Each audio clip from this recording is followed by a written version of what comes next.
A cada una de las doctrinas que hemos visto, bueno, están aquí, no se ven bien,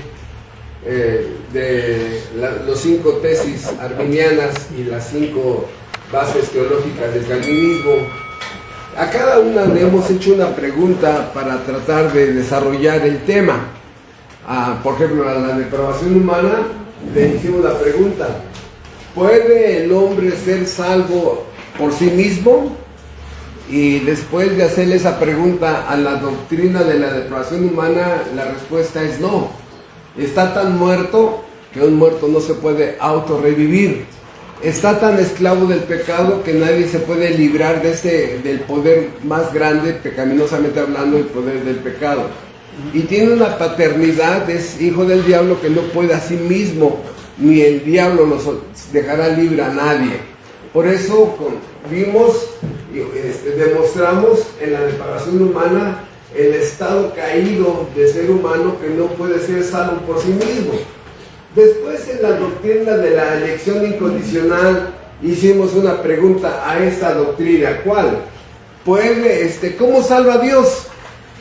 Y bueno, yo entiendo que a veces no hay una gran equipamiento doctrinal, ¿no? Pero ya pudimos ver que la causa que desborda toda una serie de cosas en las que Dios empieza la salvación y la termina, es que Dios salva escogiendo a personas antes de la fundación del mundo. Todos aquellos que fueron elegidos y sus nombres fueron apuntados en el libro de la vida, estos van a ser salvos. Esta es la anotación en el libro de la vida. Cristo viene a morir por ellos, compra su salvación, y el día que tú eres evangelizado y por primera vez escuchas el evangelio de la gracia, ese día prácticamente se te notifica que tú eres cristiano escogido, y en la perseverancia de la gracia de los santos llegas a tu hogar celestial. De tal manera que la salvación es un solo acto, es una sola doctrina aplicada en diferentes actos, ¿verdad? Los que fueron escritos son salvos. Por los que Cristo murió se compra su salvación, se les notifica su salvación y la plenitud de su salvación cuando llegan a su hogar celestial. Siguiente, en la redención limitada, ¿qué pregunta le hicimos? ¿Por quiénes murió Cristo? ¿Por todos? Y la respuesta de la redención limitada es solamente por los predestinados. ¿Sí? No hay un derramamiento de sangre por un no escogido. Por un no escogido antes de la fundación del mundo, el Padre no lo elige. Cristo no derrama una gota de sangre por él, y el Espíritu Santo jamás va a regenerar a esa persona. Es algo así muy fuerte esto, pero así es la realidad. De tal manera que la redención limitada garantiza la redención, ser liberados de la esclavitud del pecado solamente a los elegidos predestinados. Y en la doctrina de la gracia irresistible le hicimos una pregunta a esta doctrina, y la pregunta fue: ¿cómo trae Dios a los suyos a la salvación? ¿Cómo los trae? Y ya le dedicamos, si no me acuerdo, 2 estudios a esta doctrina. Y obviamente, si está muerto, le da vida. Si no tiene, es incrédulo, le da la fe salvadora. Está rebelde, le da el arrepentimiento para vida. No quiere y no puede, Dios produce el querer como el hacer. Le da la filiación familiar celestial, es adoptado hijo de Dios. Se le cambia el corazón de piedra, se le ilumina su mente, de tal manera que la persona queda en condiciones de ser evangelizado y recibir el Evangelio, obedecer el Evangelio y someterse al Dios del Evangelio. Por eso, ¿cómo trae Dios a los suyos? A través de una gracia, un poder que no puede resistir. Esta doctrina maravillosamente nos enseña que nadie va a ir en contra de su voluntad hacia el cielo ni hacia la cruz de Calvario. Nadie va a patear y decir: ay, es que me tocó ser predestinado, ay, ni modo, pues ya tengo que hacer caso. No, o sea, Dios produce un estado en la que la persona, dice el Salmo 110, tu pueblo se te ofrecerá voluntariamente. Dios no violenta la voluntad de los predestinados, sino que su mente es iluminada, entiende que está perdido, que hay un mundo que no conocía, que estaba desconectado del mundo espiritual, entiende su condición de delincuente espiritual, de condenación eterna, entiende que un día tendrá que estar en el día del juicio final. En su conciencia es despertada, se da cuenta que su conciencia le dice: hiciste esto, hiciste aquello, aborto, adulterio, asesinato, fraude, etcétera, etcétera, y es convicto de pecado. Juan 16, el Espíritu Santo los vino a convencer de pecado, de justicia y de juicio. Este convencimiento es como cuando un abogado acusador le pone en un tribunal videos, testigos, evidencias, señalamientos, donde la persona se siente exhibida como culpable. Eso es lo que hace el Espíritu Santo. Es increíble que cuando estás evangelizando a esa persona, te das cuenta cómo está tragando saliva. Y cuando yo estoy evangelizando a alguien y está tragando saliva, dije: muy bien. ¿Por qué? Porque es Dios, Espíritu Santo, el que le está redarguyendo de su propio pecado. Y yo me someto a una posición. ¿Cuál? Nadie puede hacer sentir culpable a alguien que es inocente. Nadie. ¿No? Y si la persona se empieza a sentir culpable es porque lo es. Lo es. O sea, yo no puedo hacer sentir culpable a alguien que es inocente. Por eso mucha gente se va a veces de las predicaciones, de los cultos, de los estudios, diciendo: ay, parece que me paliaron. No, fue Dios, Espíritu Santo, porque yo le recuerdo, hermanos, solamente los cristianos llegamos a la oreja. No podemos ir más allá adentro, no podemos, hasta la oreja. Es Dios el que toma su palabra y la mete dentro de ese individuo.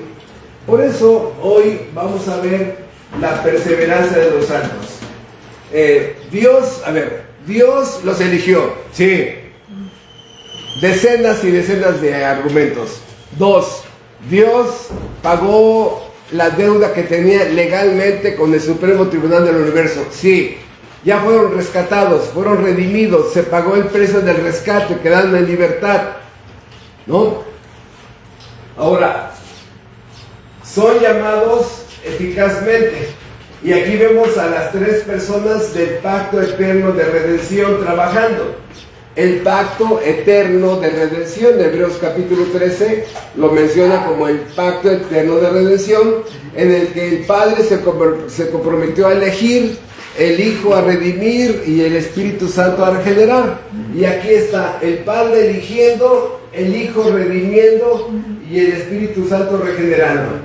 Ahora, esta persona, Juan Pérez, que ya fue elegido, ya su culpa fue quitada gracias al sacrificio de nuestro Señor Jesucristo, y el Espíritu Santo ya lo pasó de ser mosca a ser abejita.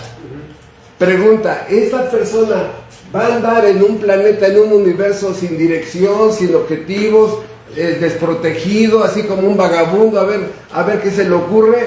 No. Esta persona con esta doctrina nos garantiza que va a llegar sano y salvo a su hogar celestial. Y aquí vamos a ver al final de este estudio tres malas interpretaciones que hay de esta doctrina, y esas son muy constantes en las iglesias evangélicas. ¿Cuáles? Que en la Biblia hay gente autoengañada y muchos lo interpretan como que la salvación se pierde. Sí, le dicen: en tu nombre predicamos, sacamos demonios, y Cristo se voltea y dice: nunca los conocí, apartados de mí, ¿no? Al fuego eterno preparado para Satanás. ¿Qué? Y muchos interpretan como que la salvación se pierde, ¿no? Lo vamos a ver más adelante. 2, la pérdida de recompensas. En 1 Corintios hay varios pasajes donde va a haber pérdidas para los creyentes, pero son pérdidas de recompensas. Hay grados de reconocimiento en el cielo, hay diferentes tipos de coronas.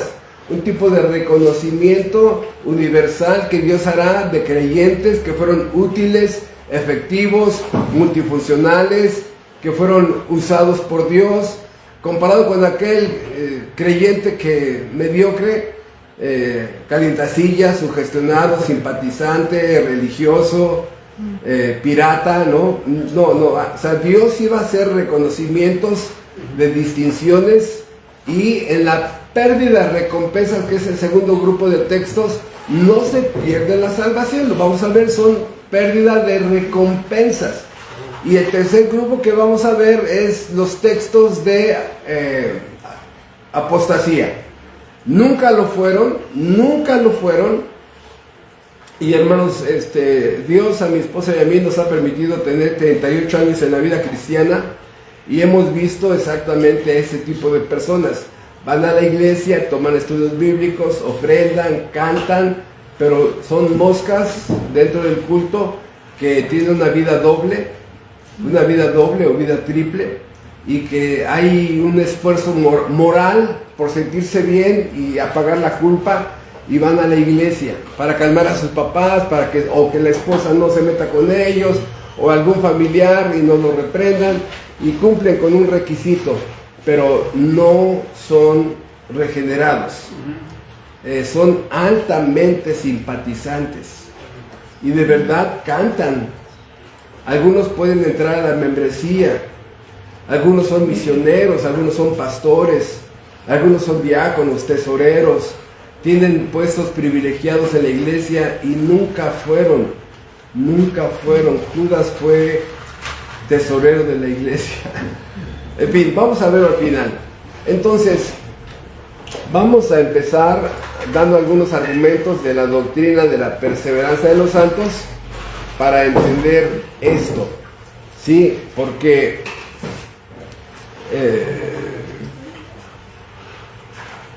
vamos a ponerle un orden, ¿sí? ¿Quiénes son los sujetos que están dentro del punto de la perseverancia de los santos? Bueno, ya vimos que según esta estructura de teología, las personas, la identidad de las personas que vamos a estudiar son los que fueron elegidos, redimidos y regenerados. Eso es importante. Y vamos por favor a 2 Timoteo 4:18 para empezar a usar los textos de la Biblia y darnos una idea. Porque aquí convergen dos doctrinas.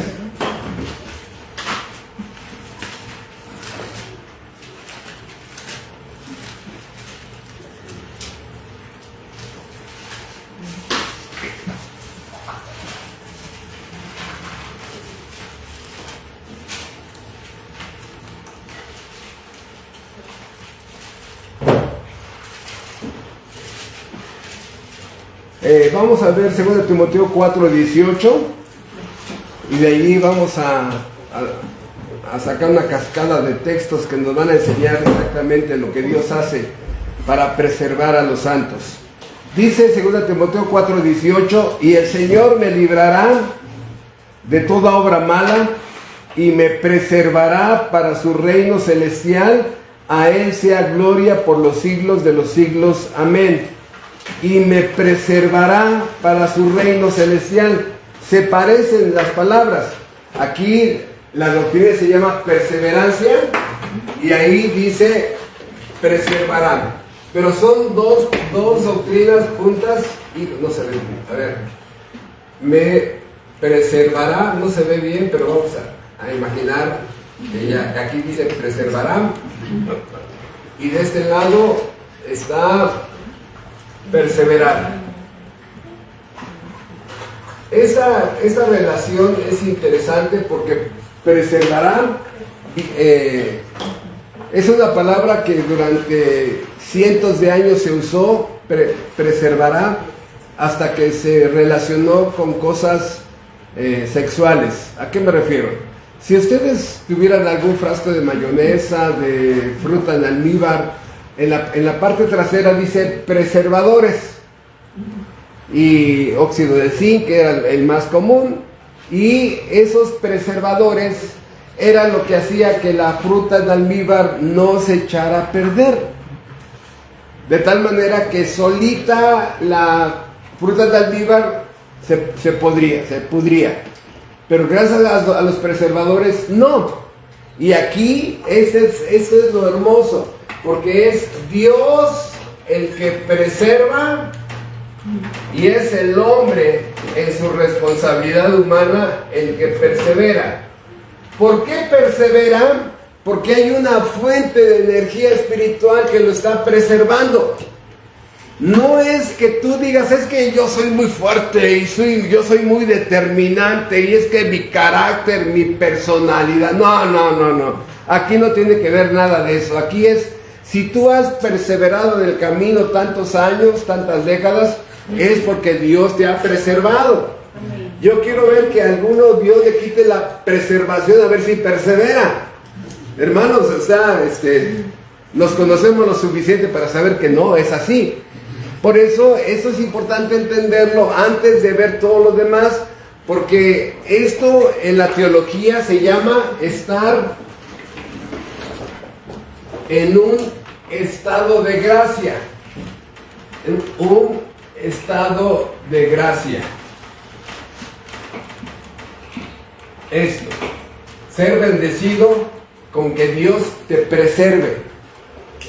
Con que Dios te preserve. Por eso, si ustedes lo van entendiendo todo esto, van a ir comprendiendo que la doctrina nos ayuda hasta a orar mejor. Porque aquí ya no estamos en, ay Señor, salva a mi hijo, ay ya ves que es bien orejón, bien cabezón, ay Señor, no. No, aquí ya tu oración es, Padre, te ruego que preserves. Si Dios preserva a alguien, ese alguien va a perseverar. Nos vamos a la primera causa, a la fuente de la energía espiritual que mueve todo este universo, Dios. Por eso, abundar en la doctrina nos ayuda a orar de una forma más inteligente y más sabia. Por eso, los sujetos de la perseverancia son aquellos que son preservados. Y hay varios elementos que es importante, aquí haríamos una lista para ver los elementos de preservación. ¿Cuáles son los elementos de la preservación? Bueno, y ustedes, ahorita vamos a apuntar algunos y yo les voy a hacer una pregunta. ¿Cuál puedo quitar que no afecta a cristiano? Número 1, es Dios el que preserva, ya lo vimos ahí, ¿no? El Señor me librará y Él me preservará. La segunda, dice Romanos 8 que Cristo intercede por nosotros. Allí mismo en Romanos 8 dice que el Espíritu Santo intercede por nosotros. La Biblia, el manual total del creyente, es uno de los elementos importantes para preservar. ¿A qué me refiero?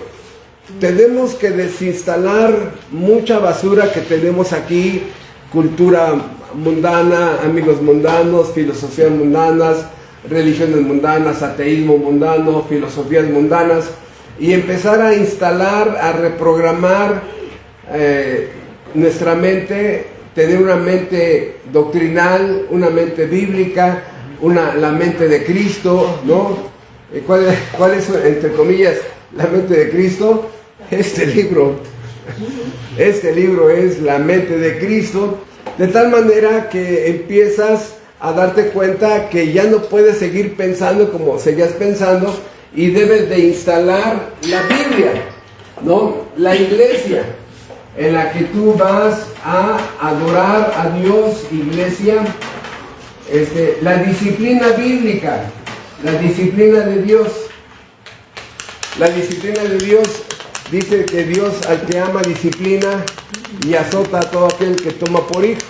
Y lo más terrible es que la palabra disciplinar es la misma que se usó cuando a Cristo lo flagelaban. O sea, Dios no pellizca, Dios no te da patillazos, no, Dios no da manazos.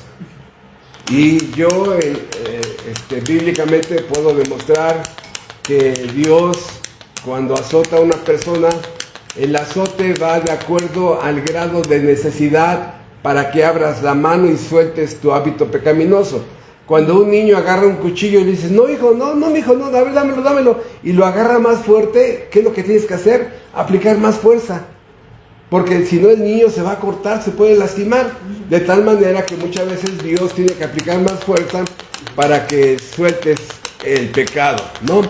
A los alcohólicos anónimos, pues obviamente sabemos que les cuesta a veces hasta el matrimonio, los corren de la empresa, los exhiben, se hicieron pipí en los pantalones, se pelearon, agredieron, hicieron un show, y ahí es donde podemos ver cómo el precio que tiene que pagar, la disciplina con la que son azotados, pierden su matrimonio con diferentes hábitos pecaminosos, ¿no? Entonces la disciplina de Dios también termina siendo un medio de preservación.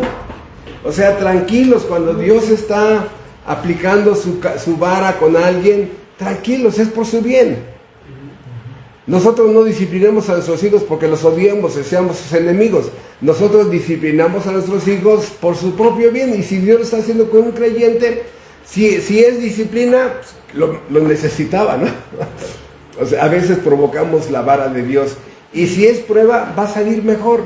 Y si es disciplina, va a salir mejor. O sea, mientras el dolor, pues ¿quién te lo quita? Pero bueno, si es para prueba, vas a salir mucho mejor, vas a brillar más, y cada vez de ser de 12 quilates, de 8 quilates, vas a ser de 10 quilates, y así hasta que Dios quite la impureza de ese oro. Pregunta, aquí podemos poner más, pero ¿se entienden los medios que Dios usa para preservar a una persona? Estamos hablando de Dios, es el preservador, Cristo es el preservador, el Espíritu Santo es preservador, la Biblia es preservador, la iglesia es preservador, la disciplina es preservador, y aquí faltan 50 más. ¿Cuál podemos quitar sin que le afecte al creyente?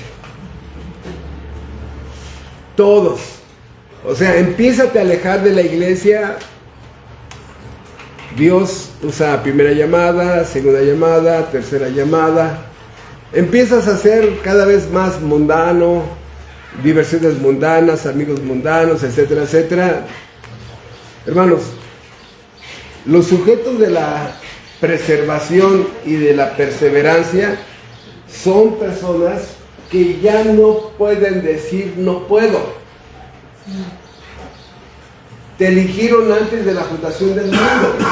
Ya no hay culpa en tu vida de que digas, es que hice tal delito bien terrible y no me perdono, una lista de cosas, ¿no? En la regeneración ya eres una nueva persona capaz de perdonar, de entender, de comprender, de amar, de servir, de consagrarte, de entender, de explicar, de evangelizar. Una lista que Dios hace en el nuevo nacimiento que te capacita. Por eso la causa de la preservación es Dios. Los objetos de la perseverancia y de la preservación son regenerados, escogidos antes de la fundación del mundo. Por eso es importante entender este punto, porque la certeza de la salvación, la seguridad de la salvación está básicamente en esta doctrina, la perseverancia de los santos. Pregunta, ¿un cristiano puede tener la certeza que es regenerado? Sí. Y muchas, no lo hagas en algunas iglesias que a fuerza dicen que no. Sí, y es más, hasta la Biblia manda que busques esa certeza. De tal manera, hermanos, que aquí hay dos extremos.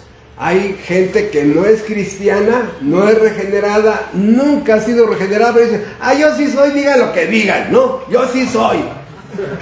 Híjole. Y hay creyentes verdaderos que un día escribieron, vuélveme el gozo de la salvación. Un hombre con una culpa terrible por haber adulterado y haber matado al esposo de esa mujer, el rey David, donde sientes que una mosca es algo mejor que tú, ¿no? Entonces sí es cierto, la culpa, la vergüenza hace que de pronto pierdas el sentido.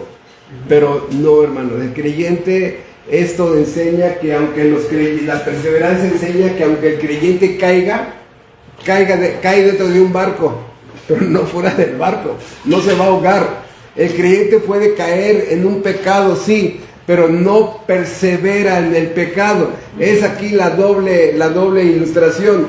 El inconverso persevera en la maldad, persevera en el pecado, persevera en la mundanalidad, persevera con la pornografía, con el alcohol, con amigochos, con todo eso persevera.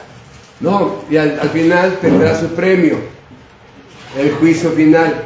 El creyente, al ser ahora abejita, persevera en el bien, en la santidad, en lo recto y en lo justo. Por eso la nueva naturaleza nos capacita para perseverar.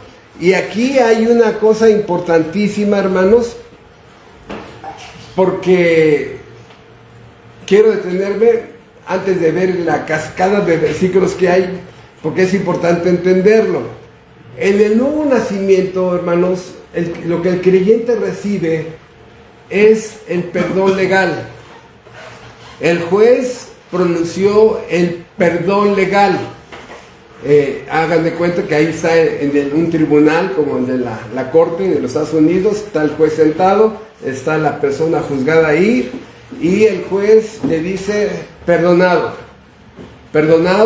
porque un sustituto pagó tu deuda, perdonado porque él ocupó tu lugar, perdonado porque cada delito que habías cometido él lo pagó. Y en ese momento la persona recibe el perdón legal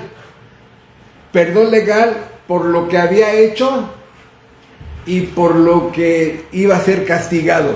Cristo pagó en la cruz nuestros pecados y por otro lado vivió una vida perfecta que tú y yo no habíamos vivido. Entonces, en la salvación se nos otorgan dos cosas. Número uno, se me otorga la vida que yo nunca había vivido, que era la vida de Cristo. Él vivió bajo la voluntad de Dios y bajo la ley, y Él me dio su obediencia activa a la ley. Y el castigo en la cruz de Calvario, que ya fue castigado por los pecados, eso también se me otorga. De tal manera que el juez del universo me ve a mí como si siempre hubiera obedecido la ley y ya hubiera sido castigado. Y estos dos elementos, la obediencia activa de Cristo y la obediencia pasiva de Cristo, pasiva porque como cordero no abrió su boca, ¿sí? Estas dos me son otorgadas a mí, y en ese momento recibo el perdón legal de Dios. Cuando el juez me dice absuelto, sin culpa, sin antecedentes penales, y me da, por lo menos en los cerezos aquí en México, se llama la hoja de libertad. La hoja de libertad, cuando un preso cumple su tiempo en prisión, se le da una hoja de libertad que le va entregando en cada una de las puertas que va saliendo hasta que le dan el acceso final hacia la salida. Y esa hoja de libertad, si en algún momento un custodio en la calle le dice, oye, tú estabas en la cárcel, ¿no? Y que, policía, agárrenlo. No, aquí está mi hoja de libertad. Tú no sabías, pero yo ya salí y estoy libre gracias a mi hoja de libertad. Entonces, el perdón legal que Dios da a cada predestinado perdonado se llama perdón legal. Dice Romanos 5:1, justificados pues por la fe, tenemos paz para con Dios. Justificados, esa es la justificación, es la otorgación del perdón legal, donde se me da la vida que yo nunca había vivido, que es la de Cristo, y el castigo que yo nunca voy a sufrir, donde Cristo ya fue castigado. En ese momento, la justificación es la declaración legal de que la persona no tiene culpa. Y lo pronuncia un juez. Imagínense lo valioso de esto. Entonces, El perdón legal me hace libre. Ahora, ¿qué pasa cuando yo peco? Bueno, el juez pronuncia justificado, sin antecedentes, un expediente impecable, ¿no? Y en ese momento, hermanos, la persona ya está en condiciones de que ese juez lo adopte como hijo. Y es adoptado como hijo por el juez del universo. Pero si ese hijo peca, entonces en ese momento, otra vez, al reclusorio. No, ahora se llama perdón paternal. El perdón paternal. Por eso, quiero nada más resaltar una frase en el Evangelio de Juan, que vamos a entenderla muy bien nosotros. Cuando Cristo le lava los pies a los discípulos, dice Juan,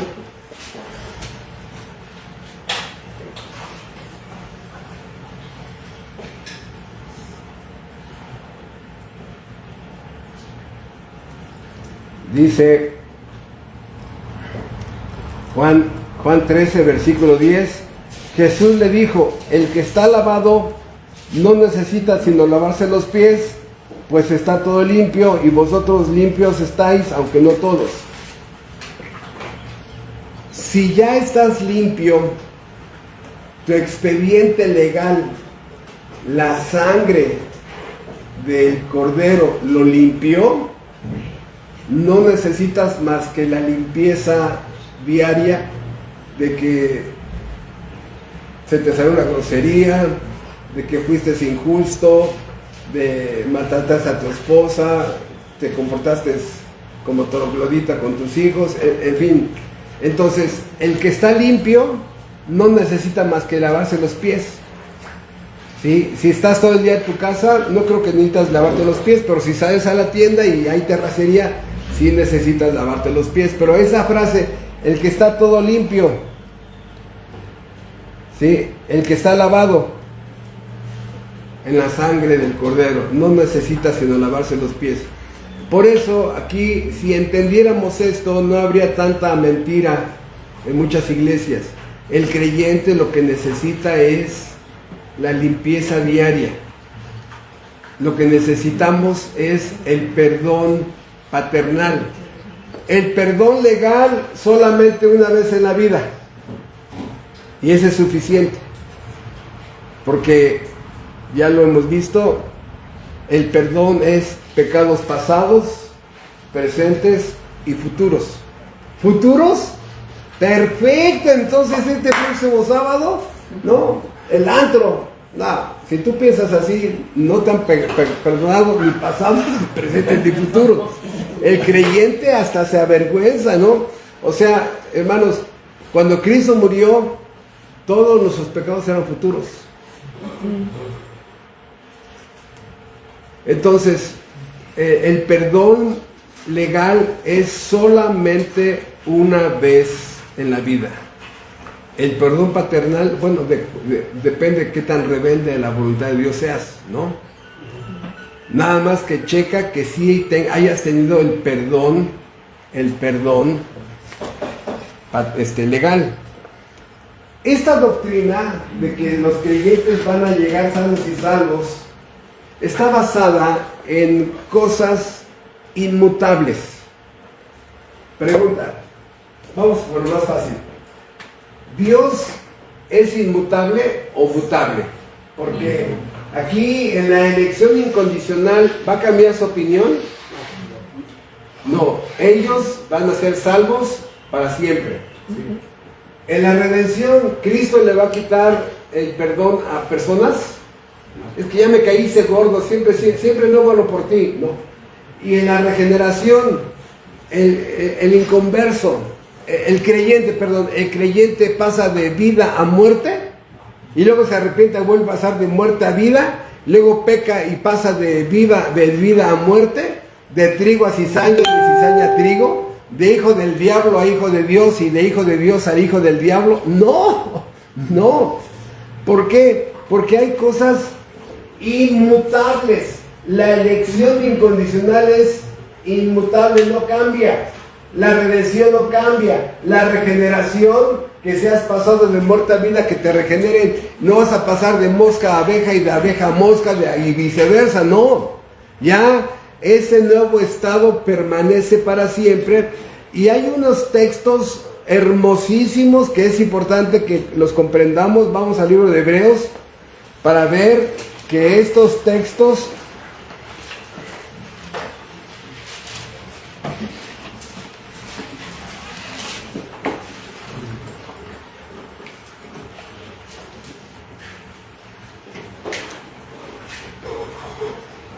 dice: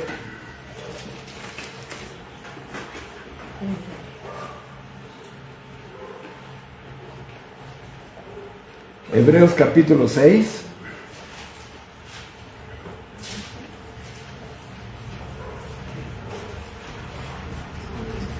Vamos a leer desde el versículo 13 para entrar en contexto. Dice: porque cuando Dios hizo la promesa a Abraham, no pudiendo jurar por otro mayor, juró por sí mismo, diciendo: de cierto te bendeciré con abundancia y te multiplicaré grandemente.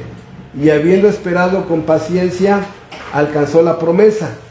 Porque los hombres ciertamente juran por uno mayor que ellos, y para ellos el fin de toda controversia es el juramento para confirmación. Juramento para confirmación.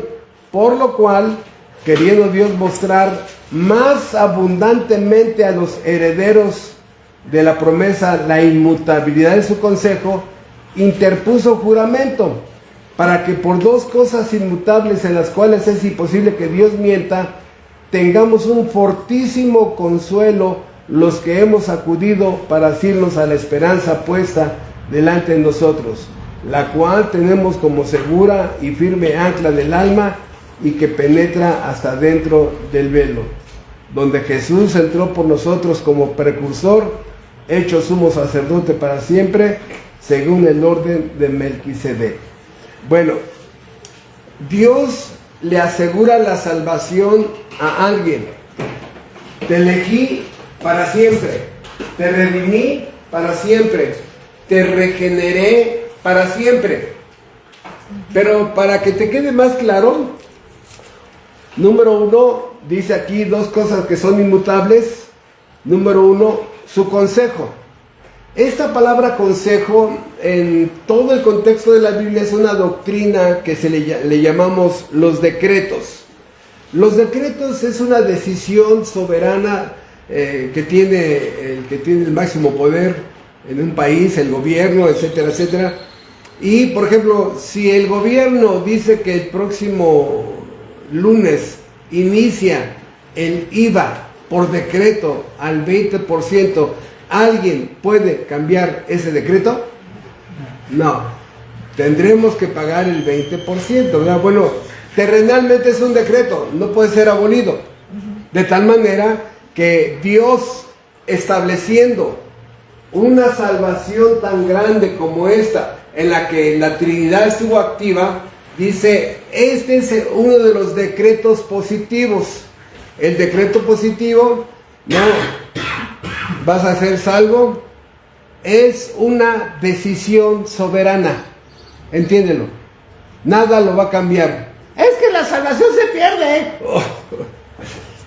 Es un decreto. En la Biblia hay sinónimos para encontrar la palabra decreto. Decreto, consejo, lo que Dios ha determinado. Sí, son algunos de los sinónimos que son sinónimos de decreto. Decreto, consejo, algo que Dios ha determinado, su plan. Y entonces, cuando empezamos a entender la teología, entonces dices: a ver, ¿la salvación es un decreto? Sí. Pero si, número uno, yo te aseguro la salvación en base a las tres cosas que ya mencionamos: el Padre, Hijo y Espíritu Santo. Pero aparte yo te digo, es un decreto. Pero aparte, si te cuesta trabajo creer, yo te voy a poner algo. Te juro que así va a ser. Por eso, hermanos, es una blasfemia que alguien diga que la salvación se pierde. O sea, ¿que no has leído la Biblia? interpuso juramento. Entonces, número uno, la Trinidad dándote gracias espirituales con cosas decretadas, inmutables y juradas. Por eso es que esta persona perseverará y llegará a su hogar celestial sano y salvo.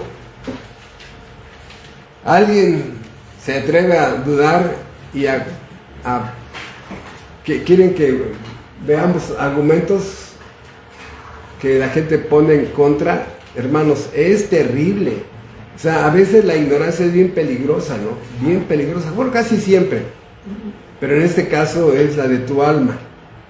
Por eso todo esto es la eficacia de la obra de Cristo. Cuando alguien dice que la salvación se pierde, que no hay una perseverancia y a Dios se le olvidó preservar, está escupiendo la eficacia de la obra de Cristo. Porque si Cristo no pudo salvar para siempre a una persona, escuchen, y lo digo con reverencia, aunque suena irreverente, ¿no? Pero, ¿qué es lo que quiero decir? Que si una sola persona elegida, predestinada, pisa el infierno, hermanos, aquí lo que digo, Dios hizo el ridículo. Por eso digo que es una blasfemia. ¿A qué me refiero? A ver, si una sola persona pisa el infierno de los predestinados, a ver, número uno, Dios no es omnipotente, no pudo salvarlo, se está condenando en el infierno, no es omnipotente. Número dos, no es omnisciente. ¿Para qué lo salvó si a la mera hora se iba a ir al infierno? ¿Para qué lo salvó? Siguiente, no es inmutable, es mutable, cambió. Siguiente, y vean ustedes lo peligroso de alguien que ignora esto y que dice que la salvación se pierde. ¿Cuál es el siguiente punto? Que Dios pecó. ¿Qué? Oye, pastor, lávate la boca, ¿cómo es posible que digas eso? Bueno, según estas personas, Dios pecó. ¿En qué sentido? Vean ustedes el guión. Dios le cobró a Cristo los pecados de ese hombre. ¿Sí? ¿Todos? Sí. ¿Y ahora ese hombre va a ser lanzado al infierno? Sí, ¿no? Entonces, Dios pecó porque le cobró a Cristo los pecados de él y después a él, órale, al infierno. O sea, una persona se va a la cárcel 20 años y a la mera hora no saluda a un custodio. ¡Ey! ¡Regrésenlo! No, espérate, el delito por el que me trajeron aquí ya fue pagado. No es cierto, no, de todos modos, ya vete. No, ya vete, métalo. No, es injusto.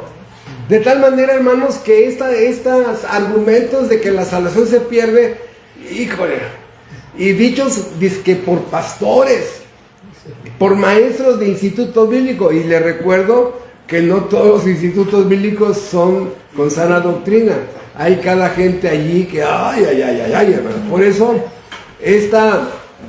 la eficacia de Cristo nos enseña que la perseverancia es algo sano para todos aquellos que recibieron este acto de la bondad de Dios.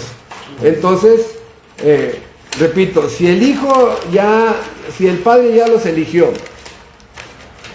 el Hijo los redimió, el Espíritu Santo los regeneró, ¿están en condiciones de perseverar hasta el fin? Por eso ya entendemos Romanos capítulo 8, por favor.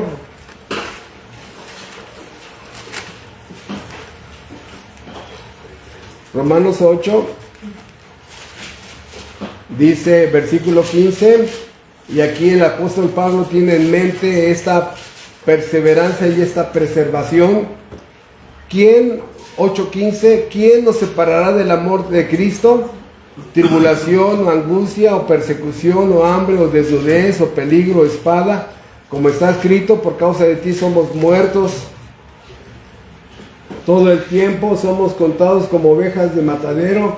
Antes de todas estas cosas somos más que vencedores por medio de aquel que nos amó, por lo cual estoy seguro, ahí está la certeza de la salvación, por lo cual estoy seguro de que ni la muerte, ni la vida, ni ángeles, ni principados, ni potestades, ni lo presente, ni lo porvenir, ni lo alto, ni lo profundo, o ni ninguna otra cosa creada nos podrá separar del amor de Dios que es en Cristo Jesús, Señor nuestro. Por eso aquí es importante entender que el enfoque que está dando el apóstol Pablo es que nada me puede separar del amor de Cristo hacia mí, porque muchas veces yo me separo del amor mío hacia Cristo. Lo que no me va a separar nunca es el amor que Cristo tuvo por mí y por lo cual dio su vida en expiación. Este amor salvador, este amor salvífico va a estar siempre dirigiéndose hacia mi alma. Nada puede detener ese amor de Cristo hacia su pueblo, aunque a veces tú puedas frenar tu amor hacia Él. Entonces, la pregunta es, ok, perseveran. ¿En qué perseveran? Bueno, aquí vamos a poner algunas cosas, ¿no? Número 1. ¿Lo quieren escribir? Ya, oiga, mientras agarra tinta. Número 1, perseveran en santidad. O sea, hermanos,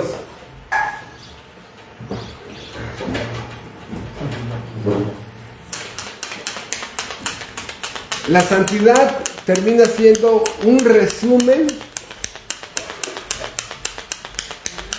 de todo el panorama completo de la salvación. Pregunta, vean ustedes, si hay santidad, ¿está obedeciendo la ley? La ley moral. Sí, ¿no? O sea, la obediencia a la ley de Dios produce santidad y justicia. Si hay santidad, ¿se está sometiendo a la voluntad de Dios? Sí. Si hay santidad, ¿está mortificando el pecado? Sí. Si hay santidad, ¿está mortificando su carne? Sí. Si hay santidad, ¿está sirviendo, evangelizando, perdonando, amando? O sea, hermanos, la santidad es el resumen de la vida cristiana. Por eso muchas veces lo usamos como una síntesis de más de 50 actividades que el creyente realiza. ¿En qué perseveran? En santidad. ¿En qué perseveran? En buenas obras. ¿En qué perseveran? En servicio útil a Dios. En servicio útil a Dios.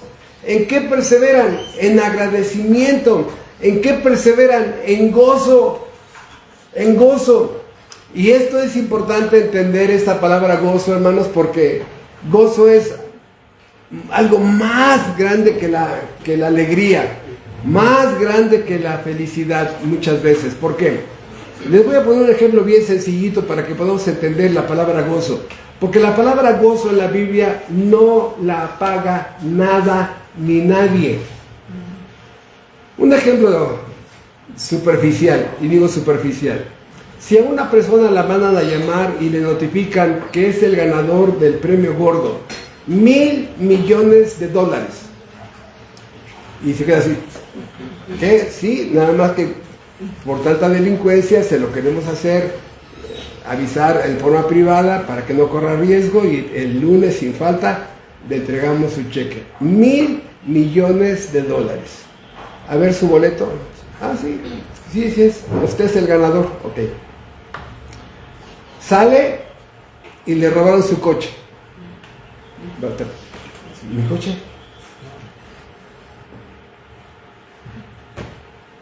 ¿No? ¿Se le puede borrar esa sonrisa? Llega a su trabajo. Oye, es la quinta vez que llegas tarde, más estás despedido. ¿Por qué? Es la quinta vez que llegas tarde, estás despedido. ¿De qué te ríes? De nada. Llega a su casa y su esposa corre y dice, viejo, se quemó la casa, y dice, no te preocupes, ¿no? Y los hijos así, ¿qué? Hermanos, es un gozo que nada lo puede apagar. La peor noticia nadie no la puede apagar. Que te da un infarto, no lo puede apagar.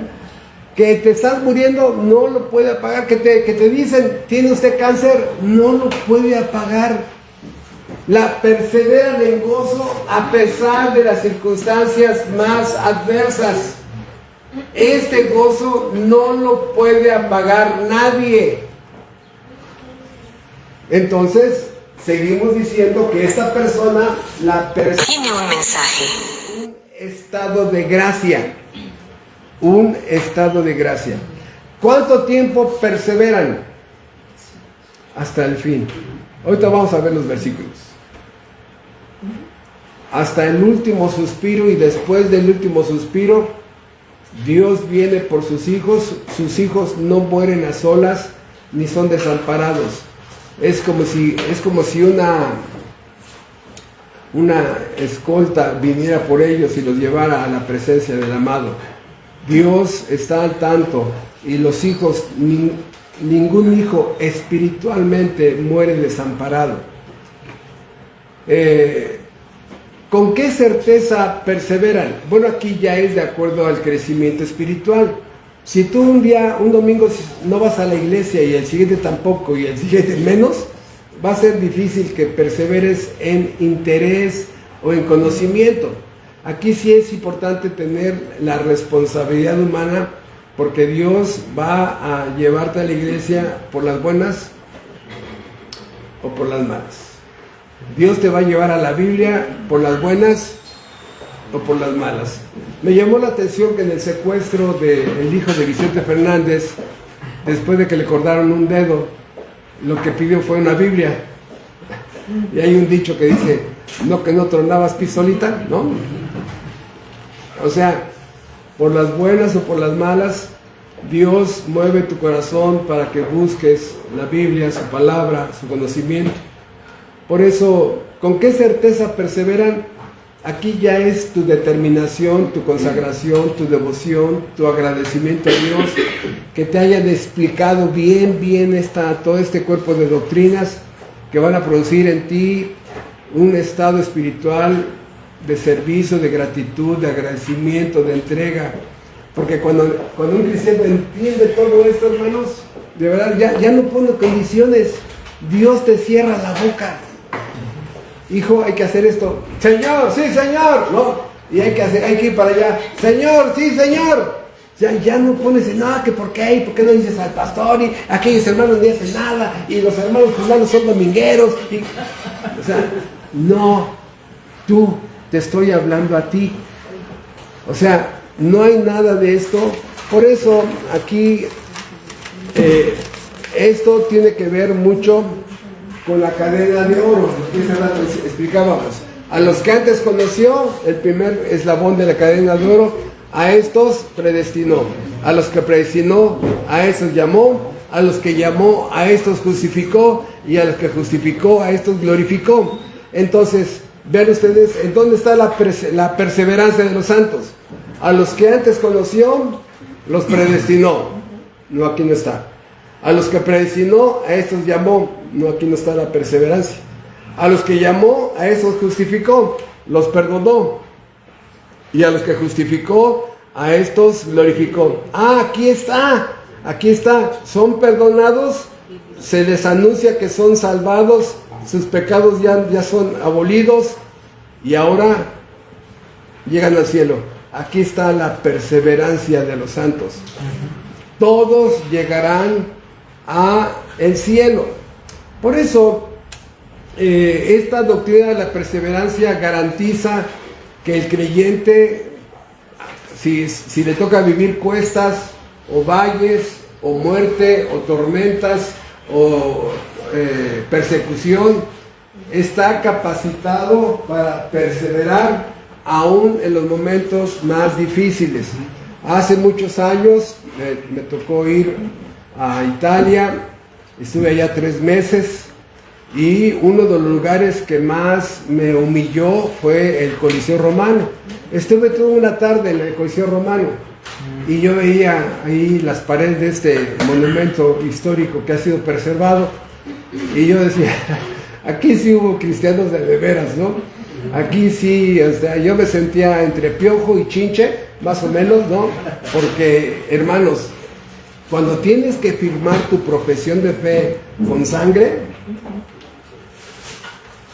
y que perseveres hasta el fin y que los leones están matando ahí una persona y tienes aquí a tus hijos y tu esposa y te dicen, niega a tu Cristo y di que César es Dios y te sacamos libres y digas, se me hace que yo podría ser más útil a Dios allá afuera, ¿verdad? ¿No? Hermanos, y dices, no. Bueno, entonces el primer hijo a los leones y ves cómo le truenan los huesitos cuando lo están masticando. Hermanos, la perseverancia y la preservación. Por eso no cambio esta frase, es un estado de gracia. Y aquí es importante que notemos esto, porque la palabra gracia en la Biblia se usa de dos formas diferentes, ya lo hemos platicado en el pasado. La palabra gracia es una bendición inmerecida a alguien que merece la condenación. Y la palabra gracia es la fuerza más grande que hay, el poder más grande que hay en este universo, y también se usa como gracia, como poder. Cuando le dice Dios a Cristo, a Pablo, bástate en mi gracia, porque mi poder se perfecciona en la debilidad. La palabra gracia es un estado donde la fuente de poder más grande del universo está energetizando mi débil voluntad y yo sigo caminando, perseverando, porque esa fuente de energía energetiza mi débil voluntad y yo me levanto y a pesar de la oposición, resistencia, ataques, críticas, lo que sea, persevero hasta el fin. Por eso también fui ahí a un lugar que se llama las catacumbas de Domitila, donde están las catacumbas, el primer piso de catacumbas, luego más profundo, segundo piso de las catacumbas, luego un tercer piso, y que ahí vivían en un ambiente de oxígeno muy viciado, cristianos que estaban siendo preservados por la persecución de rabia que tenía Nerón sobre el cristianismo. O sea, viviendo en situaciones infrahumanas, perseverando, sosteniendo una fe que es la que llegó bien a nuestras vidas. Por eso esta palabra perseverar, continuar, constancia, mantenerse, es el maratón de 42 kilómetros que dura la vida cristiana para cada uno de ustedes y de mí. Sí, esta no es una carrera de 100 metros contra el reloj. Hay muchas personas que quieren entrar a la iglesia y a los 6 meses ya pónganme de predicador, a los 9 meses ya quiero ser ministro y ya quiero ser pastor. No, la vida cristiana es un maratón de 42 kilómetros. ¿Sí? Tienes que ir administrando tu energía, pero esa energía viene directamente del dueño de la gracia. Él es el que te la va a dar 42 kilómetros hasta que llegues a tu hogar celestial.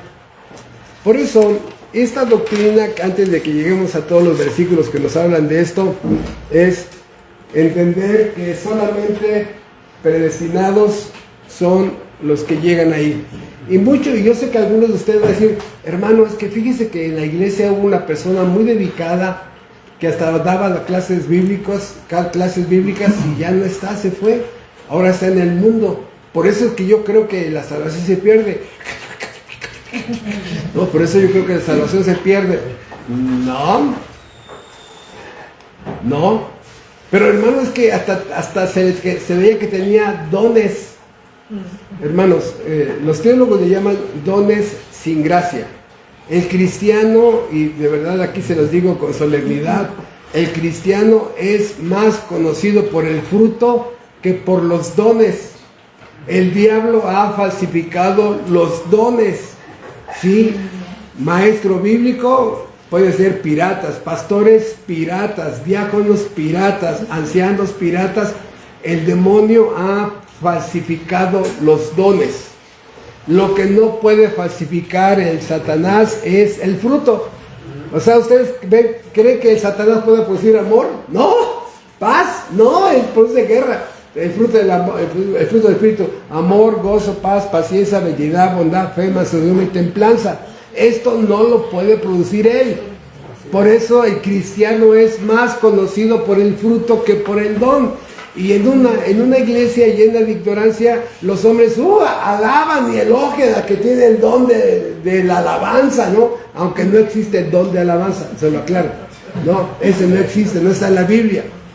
Entonces, es que enseña muy bien, es que tiene carisma, es que tiene dicción, es que me edifica mucho. El cristiano es más conocido por su fruto. En los requisitos para pastor, el apóstol Pablo, ahí en Timoteo, le dice que sea marido de una sola mujer, prudente, sobrio, hospedador, que gobierne de su casa, que tenga sujeción a sus hijos. O sea, un hombre que obedece la Biblia. No le dice que tenga el don de predicar, no enseña eso. Es más conocido por el fruto el hombre de Dios. El hombre de Dios, de tal manera que esto garantiza que el creyente viva y sea conocido por el fruto. O sea, ¿cómo van a conocerte en una oficina? ¿Vas a predicarles ahí el sermón del domingo pasado? No se puede. Entonces, ¿cómo te van a conocer? O vas a llegar allá con tu mamá: mamá, hermanos, hermanas, ¿cómo están tu familia sanguínea? ¿No? Abran la Biblia en 1 Pedro capítulo 3. Ya te vas, ¿no? Ya te vas. Pídele un Uber a la hermana que acaba de llegar, ¿no? ¿Por qué? Porque no te van a conocer por el fruto. La mayoría de lugares que visitamos no podemos predicar libremente. Por eso, hermanos, de verdad, entiendan ustedes que si su vida se inclina más a lo inmoral, a lo mundano, no, ten tus reservas. Sí, tente reservas. Por eso, no son todos los que han hecho una decisión por Cristo, no son todos los que algún día ocuparon un lugar en la iglesia. Hay muchísima gente que se va de la iglesia, hermanos. Mi esposa y yo tenemos 38 años en el cristianismo y hemos visto decenas. Yo les pido que entiendan ustedes algo. En la vida cristiana se le llora a mucha gente. Se le llora a mucha gente, a hermanos, a hermanas, a sugestionados, a simpatizantes, a caritasillas, por sus almas, hermanos. O sea, si esas personas no se arrepienten, tendrán un grave problema delante de Dios. La vida está llena de despedidas. ¿A qué me refiero? Algunas despedidas son necesarias, algunas despedidas eran obligatorias, algunas despedidas son dolorosas. O sea, nos despedimos en un funeral de nuestros seres queridos, nos despedimos cuando nos despiden o dejamos un trabajo, nos despedimos de amigos laborales, nos despedimos de amigos de la secundaria. Hermanos, así pasa en la vida cristiana. Muchos que no son, se vuelven atrás, a la mera hora ya embarazaron a su novia, ya están en el alcoholismo, en las drogas, en la pornografía, ya los ves ahí contratando prostitutas, dices, ¡ah! Por eso, estas personas en la perseverancia no fueron llamados por una iglesia, no fueron llamados por un hombre, no fueron llamados por una institución cristiana, fueron llamados y preservados por Dios, ¿sí? Preservados por Dios. Entonces, esta santificación que empiezan a vivir es producto de esa preservación. ¿Y en qué son preservados? Dijimos en santidad. ¿De qué son preservados? Del pecado. ¿De qué son preservados? Del mundo, ¿no? De que se salgan del mundo, de que dejen sus pecados. Allí son preservados y perseveran alejándose cada vez y cada vez más del mundo. O sea, diversiones mundanas, ya. Te das cuenta, hermano, que es una pérdida de tiempo terrible.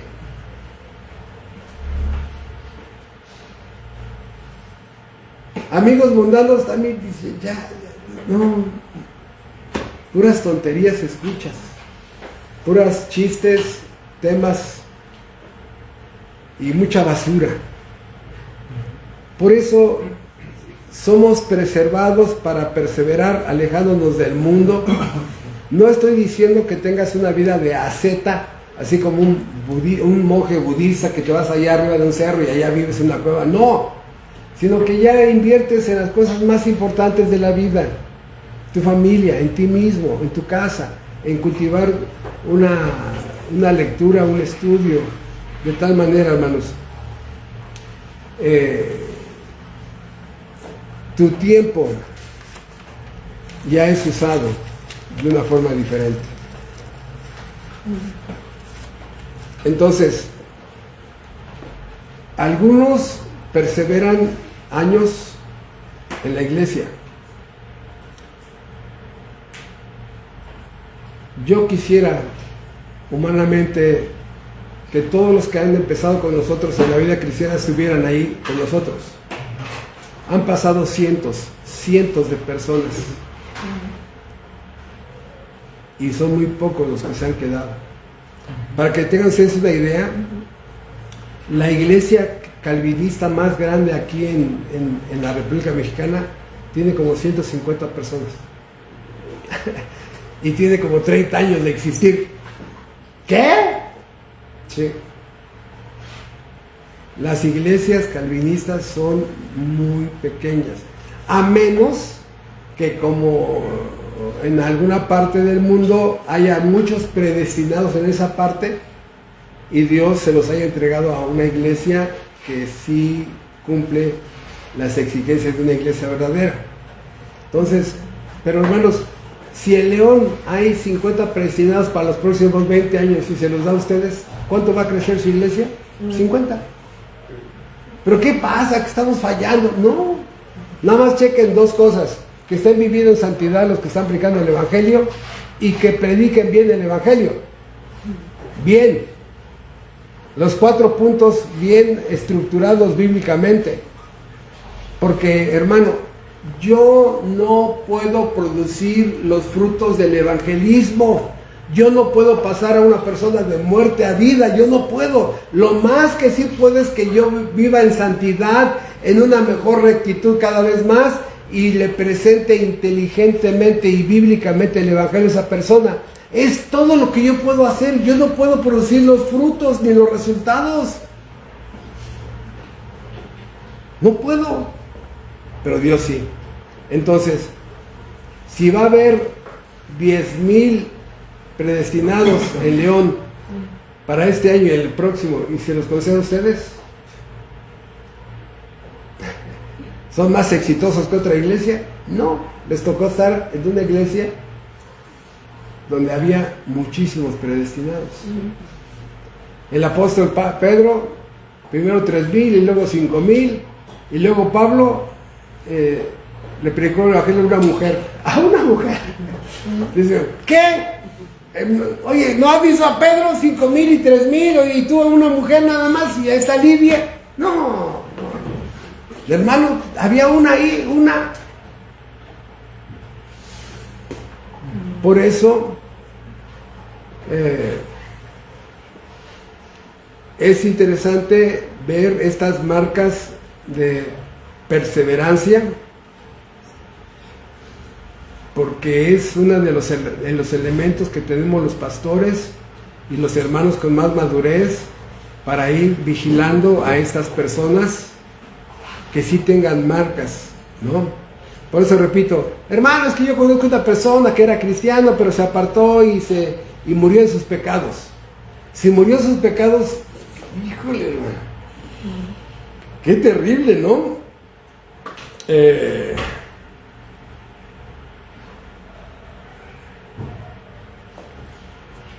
Entonces, esta doctrina no es la doctrina de la perseverancia de los que se decían cristianos, ¿sí? Es la doctrina de los que son verdaderos cristianos. Entonces, vamos a ver los textos. Ahora sí, y hermanos, esta lista de textos es tan rica que en cada versículo no necesita ya una explicación. Obviamente voy a dar una explicación, ¿no? Pero solito el texto explica la doctrina. Dice Colosenses 1:23, fundados y firmes en la fe y sin movernos de la esperanza del Evangelio que habéis oído, sin movernos. Dice Hebreos 10:39, no somos de los que retroceden para perdición, sino los que tienen fe para preservación del alma. 1 Juan 1:7-9, si confesamos nuestros pecados, ¿con qué frecuencia el cristiano está buscando el perdón paternal? Ahí está, si confesamos nuestros pecados. Ezequiel 16:60.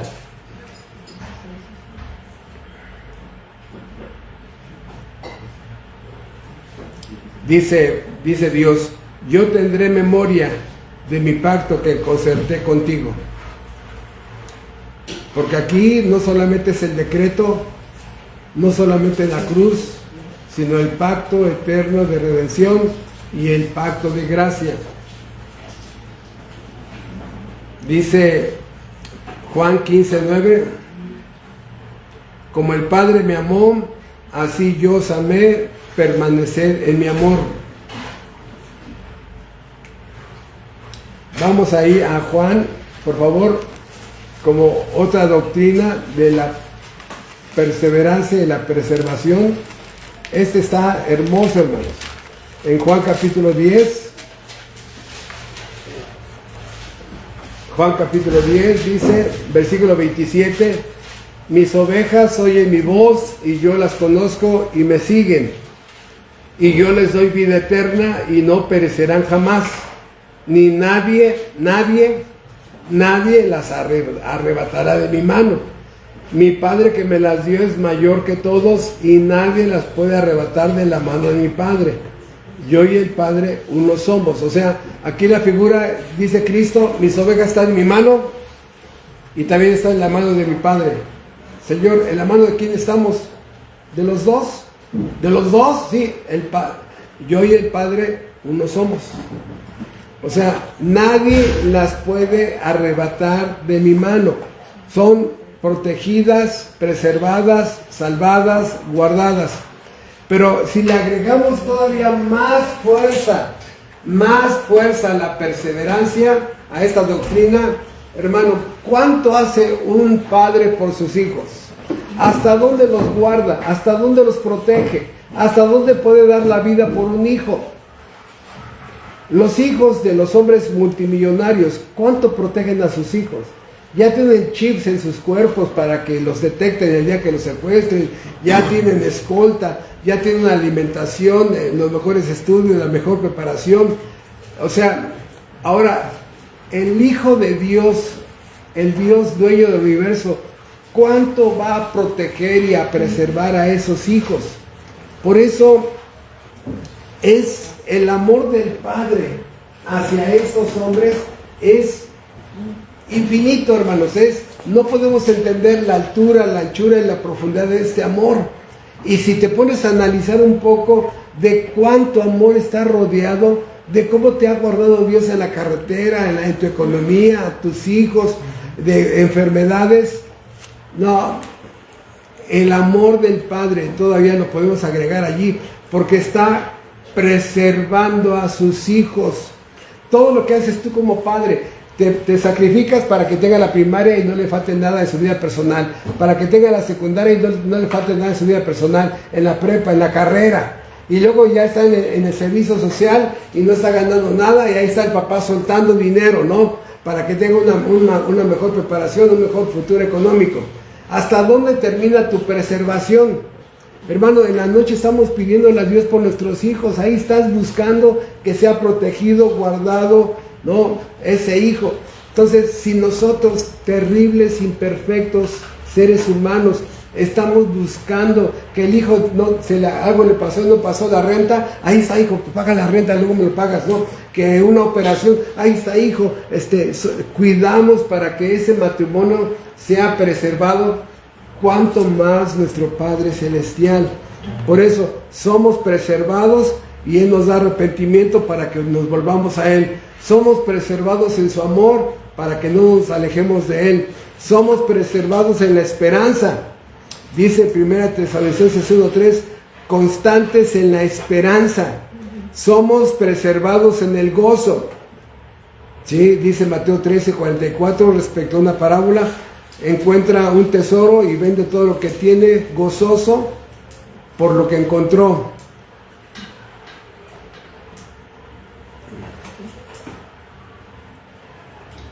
Entonces, la pregunta con la que atacan la perseverancia de los santos, hermano, ¿esta doctrina nos da licencia para pecar? No. No. ¿A qué me refiero? Si vamos a ser preservados y todo el mundo va a llegar sano y salvo a su hogar celestial, ¿es una licencia para pecar? Así, por favor. No, hermanos, no. Entonces,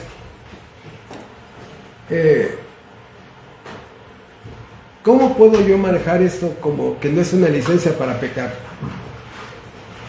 Hay un pasaje que es un texto importantísimo, que ustedes lo conserven y lo pongan ahí como un texto increíblemente valioso para ti y cuando enseñes esta doctrina. Lo encontramos en Jeremías.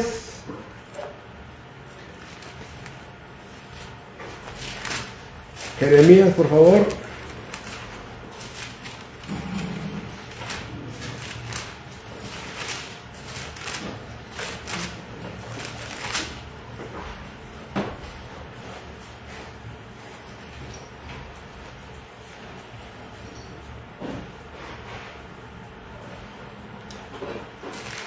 Lo vemos primero en Jeremías 31 y después lo vamos a Jeremías 32.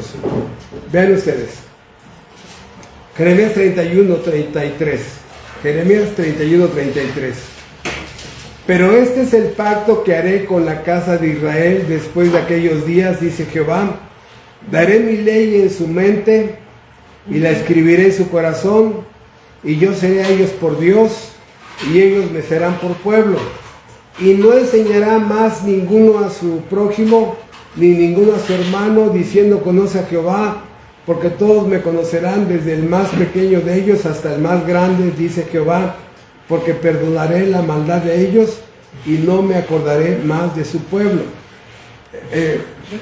Recuerden ustedes que la palabra pacto y o testamento se usan de una forma sinónima en la Biblia. Pregunta: ¿a qué se refiere esto? Bueno, número uno, a que estas son las cláusulas del testamento. No sé cuántos de ustedes ya habrán hecho su testamento. Yo en lo personal ya lo hice, ¿no? Ahí yo pongo al beneficiario del testamento, pongo algunas cláusulas y todo lo que yo estoy heredando en ese documento de mi testamento. Bueno, el pacto de gracia le puso cláusulas del testamento. Y varios de ellos están aquí. Estas son cláusulas del testamento, y para que sean válidas, el testador tiene que morir. ¿Sí? Si el testador no muere, ¿puedo apropiarme del testamento? No, pero el testador ya murió. Ahora, ¿a dónde quiero llegar? Al 32, capítulo 32, versículo 38. Dice capítulo 32, versículo 38. Y me serán por pueblo, y yo a ellos por Dios. Ay, perfecto. Muchas gracias. ¿Quién me da? ¿Se imaginan este vaso de hielos ahorita en la playa, lo que ha de costar. 100 pesos. ¿100?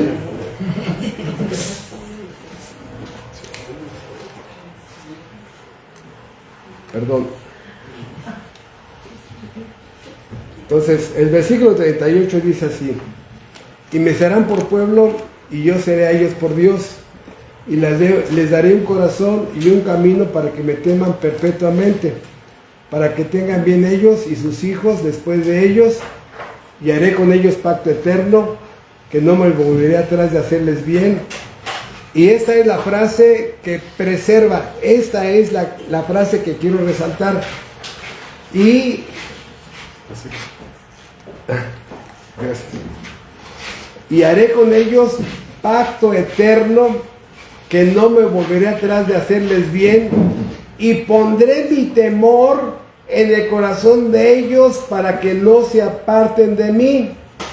Esta es una de las cosas más valiosas en la perseverancia de los santos. A ver, ¿te has preguntado tú por qué hiciste lo que hiciste cuando estabas en Cristo? Yo sí me lo he preguntado. ¿Y por qué hice eso? ¿Y por qué hice aquello? ¿Sabes por qué lo hicimos? Porque no tenemos temor de Dios. No teníamos temor de Dios. Muchas gracias. Gracias. Hermanos, si hubiéramos tenido temor de Dios, no hubiéramos hecho lo que hicimos.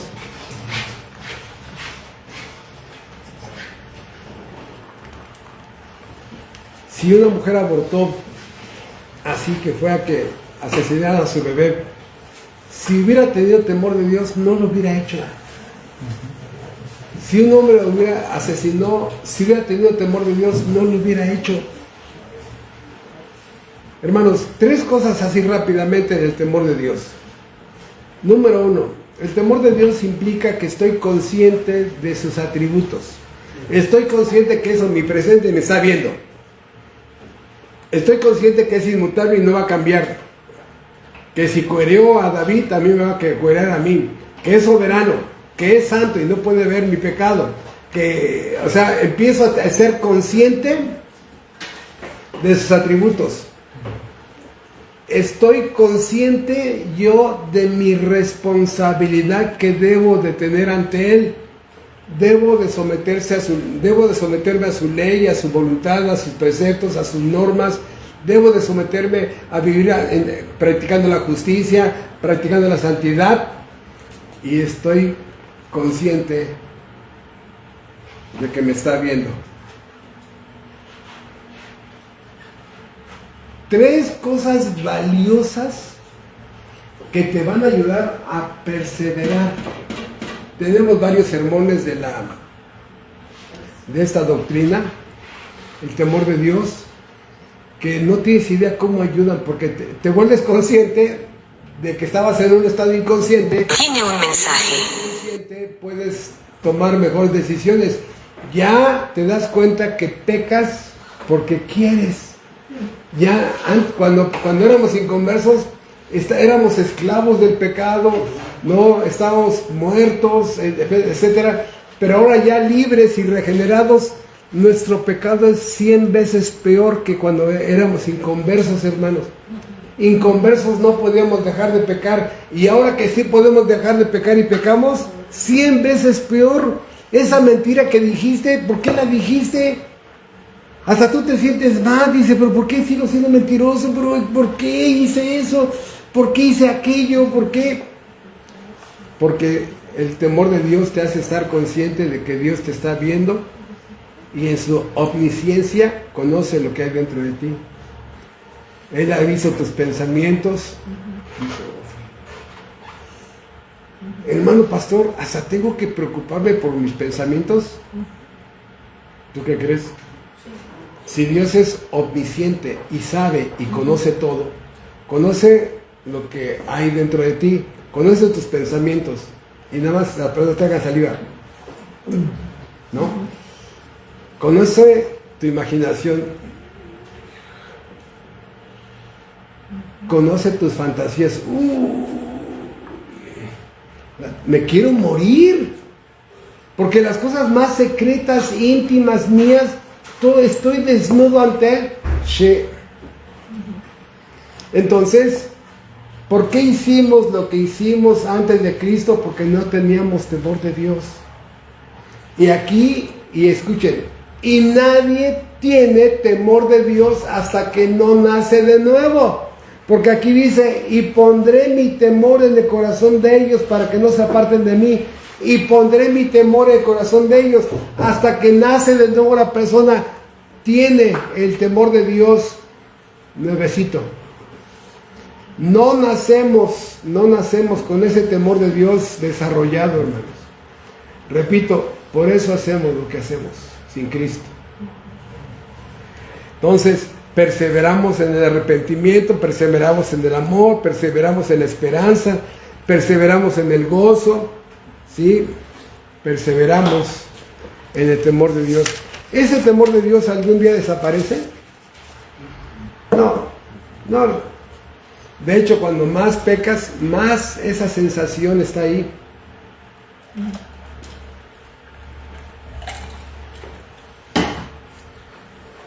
Hicimos hace algunos años una serie que se llama La Conciencia. No tienen ustedes idea lo valioso que es tener esa información bíblica en nuestra mente. La conciencia. Voy a tomarme 5 minutos para explicar básicamente eso, para que está relacionado con la perseverancia, ¿eh? La conciencia es la voz de Dios en el alma humana. Ya lo hemos comentado en otros estudios. Esa conciencia es la voz de Dios y es un hilo de bocina, por decir algo. Es una bocina donde Dios desde el cielo, un micrófono, Humberto, ¿no? Y sientes esa presencia, esa voz, ¿no? Y esa conciencia funciona como juez y como semáforo. Como semáforo, porque si yo me quiero robar un celular, el semáforo dice, hey, eso se llama robo, ¿eh?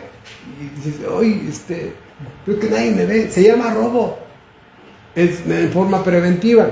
Y cuando ya robé, que agarro el celular y me lo guardo, dice ratero. Ya da una definición de la conducta, ratero. Estoy pensando en abortar, eso es asesinato, ¿eh? No lo hagas. Y aborta, asesina. De tal manera que esa conciencia me empieza a reprochar, a culpar, a avergonzar, a amenazar lo que yo hice. Y hay un momento en que esa conciencia es tan fuerte que me molesta. Porque nadie puede pecar a gusto si tiene la conciencia funcionando al 100. Por eso, 3 puntos y aparte de malvados, violan a sus hijas. O sea, las están espiando, cuando se bañan, las violan, todo esto. Por eso tiene que emborracharse, embrutecerse para cometer ese tipo de crimen tan indecible, porque su conciencia no lo deja. Le está diciendo, no hagas eso, eres un monstruo, ¿cómo vas a lastimar a tu hija?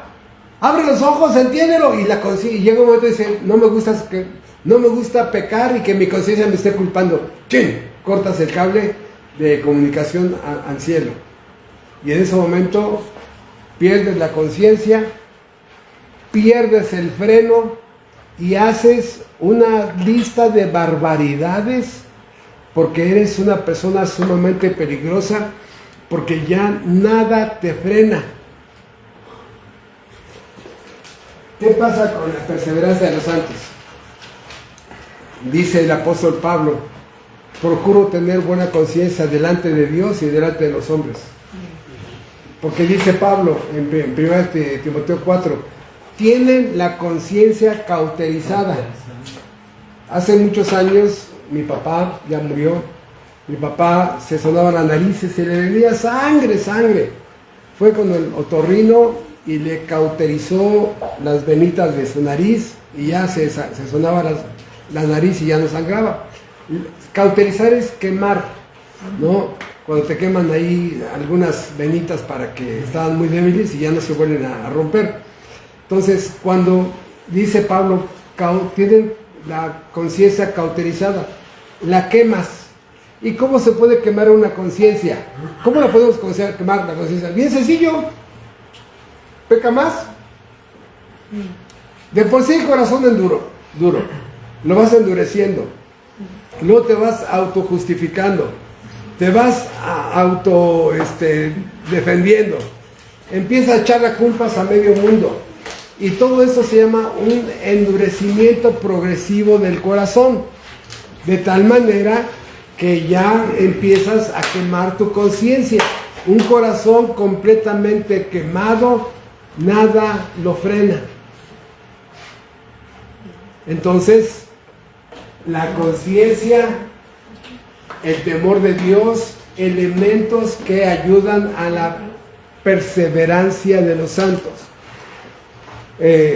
Por eso el apóstol Pablo, cuando se despide ya de los hermanos cristianos de su época, dice en 2 Timoteo 4:7, he peleado la buena batalla, he acabado la carrera, he guardado la fe, perseverado, preservado hasta el final. Por eso hay dos tipos de pastores, ¿no? Hablando al respecto. Los pastores que les gusta decir, yo he bautizado a 300. Y otros dicen, no, yo llevo como 800. Ay, cállense, yo ya llevo como 2000, ¿no? Bueno, a veces, hermanos, es mejor enterrar en un velorio a un creyente que murió dignamente a bautizar. Cuando bautizamos a personas no sabemos cómo van a terminar. No sabemos si es de veras, no sabemos si mintió, si manipuló todo, ¿sí? Pero qué hermoso cuando presidimos el funeral de alguien que terminó su carrera con gozo, útil, proactivo, digno, honorable, con honor. Hermanos, qué hermoso presidir el funeral de un hermano que murió así. Por eso otros pastores dicen, prefiero enterrarlos, prefiero presidir su funeral y saber que estamos despidiendo a un hermano que ya cambió de domicilio y que pronto lo veremos. Por eso, cuando sepultas a alguien así, ¿fue preservado? Sí, fue perseverado. Por eso, más textos.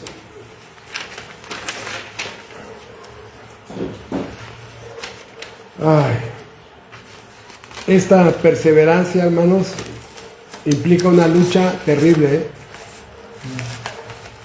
Muchas veces el creyente quiere renunciar, darse por vencido, pero no. Perseverar es como la carrera de maratón, ya estás cansado, a veces de soportar, de perdonar, de recibir, de aguantar, de hipocresía, de falsedad. No, hermanos, no abandones tu carril. Vale la pena, vale la pena. Por eso, otra vez, Romanos 8, del 35 al 39, ¿quién nos separará del amor de Cristo? Dice Romanos 14:4, el creyente estará firme porque poderoso es el Señor para hacerlo, estar firme.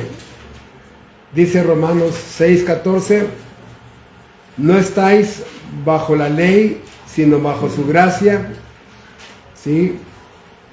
Porque el pecado no se enseñoreará más de vosotros. Romanos 11:29, irrevocables son los dones y el llamamiento de Dios. ¿Qué es irrevocable?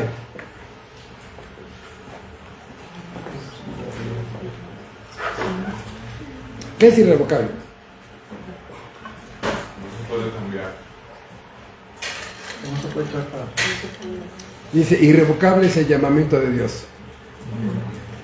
O sea, Dios dice, ay no, perdón, es que me equivoqué, no, tú no Gabriel, era otro Gabriel. Los fríos así, ¿no? No, era otro Gabriel, no, hermano, no. Dice Juan 6:47, el que cree Tiene es un verbo presente continuo. Tiene. El que cree tiene vida eterna. Juan 5:24. El que cree tiene vida eterna, no vendrá condenación, mas ha pasado de muerte a vida. Si la salvación se pierde aquí, ¿Cristo es mentiroso?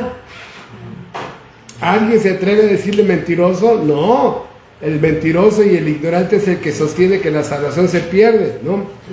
Juan 6:51, vivirá para siempre el que en mí cree. Dice Filipenses 1:6, el que comenzó en vosotros la buena obra, ¿qué? La terminará, ¿no? Dios no deja a nadie en obra negra. Dios no es como algunos mecánicos que te dicen en un mes ya tengo su coche, ya tiene ahí un año y no se lo entrega. Dios no es como algunos albañiles que en un año terminaron su casa, ya lleva 5 y no lleva ni la mitad. No, hermanos, Dios no deja a nadie en obra negra. El que comenzó la buena obra la terminará. Dice el Salmo 138:8, Jehová cumplirá su propósito en mí. En Efesios 1, por favor, vamos aquí, me interesaría mucho que revisemos este versículo. Efesios 1, aquí es interesantísimo.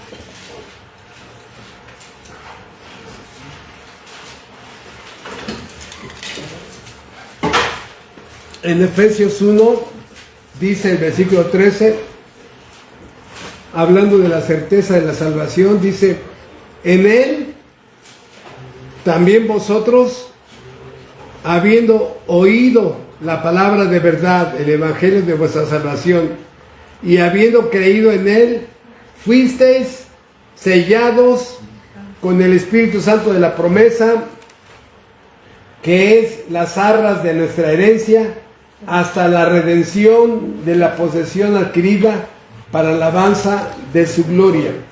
¿Qué pasó aquí? Esta persona oyó y creyó el evangelio de la salvación. ¿Qué pasó espiritualmente en esa persona? Habiendo creído en él, fuisteis sellados con el Espíritu Santo de la promesa. Sellados. ¿Sí? Este sello básicamente podemos decir que habla de genuino, ¿sí? Genuino, o sea, cuando tú compras algo, un vino tinto, un vino de mesa y trae su sello de gobernación, de importación, dice, este no es cachirul, ¿no? Sellado, el sello por ejemplo, en un frasco de agua, implica que nada se ha metido y nada se ha salido. Nadie ha ordeñado a ese envase y nadie le ha metido algo que te contamine. Por eso esta gente que dice que los cristianos pueden ser poseídos por demonios, dice, no. O sea, entonces ya el creyente no es el templo del Espíritu Santo, el creyente es el Infonavit del Espíritu Santo. En el departamento 4 vive el Espíritu Santo, en el departamento 2 vive el espíritu de inmundicia, en la planta baja el espíritu de pornografía, en el piso número 6, no, hermano, o sea, no. Entonces es el sello. Y el tercer punto de sello es que es propiedad. Cuando le ponen un sello de fierro ardiente a una vaca en el muslo y le ponen ahí H&M, ¿no? Humberto Méndez, este es propiedad de H&M, de Humberto Méndez, ¿no? Ese ya, prácticamente ese sello habla de propiedad. Entonces, el que oyó el evangelio y creyó en él, ¿qué pasó? Ahí está el sello. Este es mío. Este va a ser preservado. Pero aparte dice, ese Espíritu Santo que nos ha sellado, somos sellados con el Espíritu de la promesa. El Espíritu Santo es las arras de nuestra herencia. ¿Qué significa eso de las arras?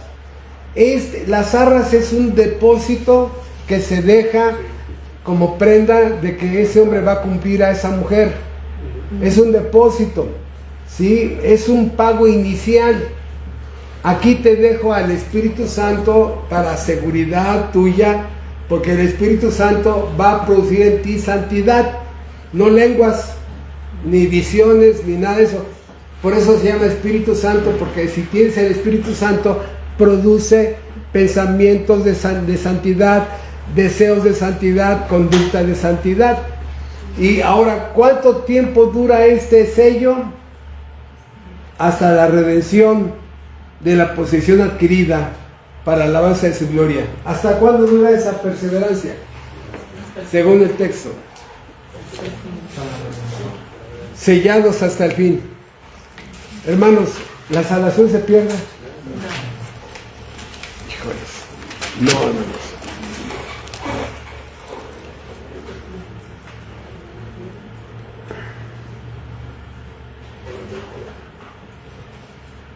Bueno, hijo, es que tengo aquí tantos versículos.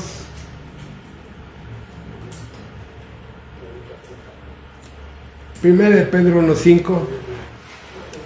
Somos guardados por el poder de Dios mediante la fe para alcanzar la salvación que está preparada. Esto se llama preservación. Somos guardados, 1 de Pedro 1:5, somos guardados por el poder de Dios mediante la fe para alcanzar la salvación que está preparada. Salmo 34:7, el ángel de Jehová acampa alrededor de los que le temen y los defiende. Cada creyente es guardado por un ser celestial y de verdad, hermanos, ¿cuántas veces ni siquiera estamos conscientes que nos libró de un accidente de coche, de un violador, de un asalto? Isaías 46:4, hasta la vejez, dice Dios, hasta la vejez yo mismo y hasta las canas lo soportaré. Yo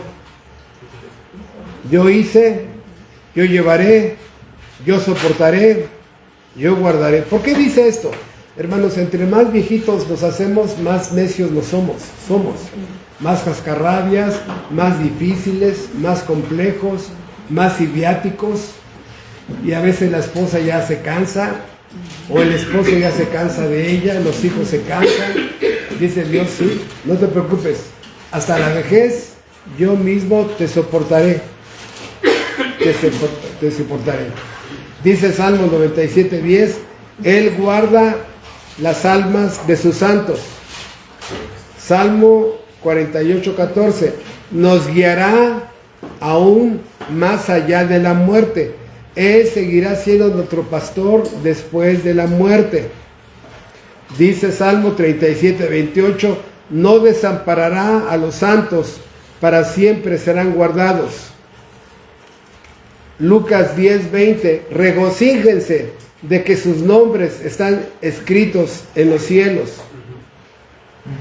Primera de Tesalonicenses 5:23, y el mismo Dios de paz os santifique por completo, todo vuestro ser, espíritu, alma y cuerpo, sean guardados irreprensibles para la venida de nuestro Señor Jesucristo. Segunda de Tesalonicenses 3:3, fiel es el Señor que os afirmará y guardará del mal.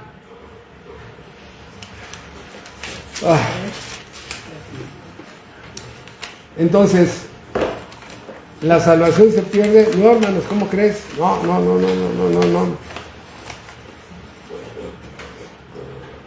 De trigo regresa a cizaña, de hijo regresa a bastardo, de oveja regresa a chacal, de vivo regresa a muerto, de apuntado pasa a ser borrado, de amigo se convierte en enemigo de Dios, de amado por Dios se convierte en aborrecido por Dios, de una naturaleza nueva regresa a una naturaleza caída.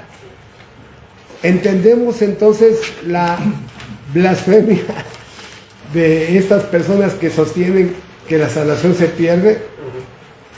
No, hermanos, aunque el mismo infierno se desatara contra el cristiano, aunque todo el mundo se pusiera contra él, aunque 3 imperios trataron de apagar a la iglesia, Dios preservó a los cristianos y a su iglesia. Nunca fracasarán. Perderán muchas veces cosas maravillosas de Dios. David, después de su adulterio, no volvió a ser el mismo. Si ustedes ven la historia, ya es muy raro ver a David como un hombre alegre. La tristeza. Hay una frase que ojalá ustedes la conviertan en predicación.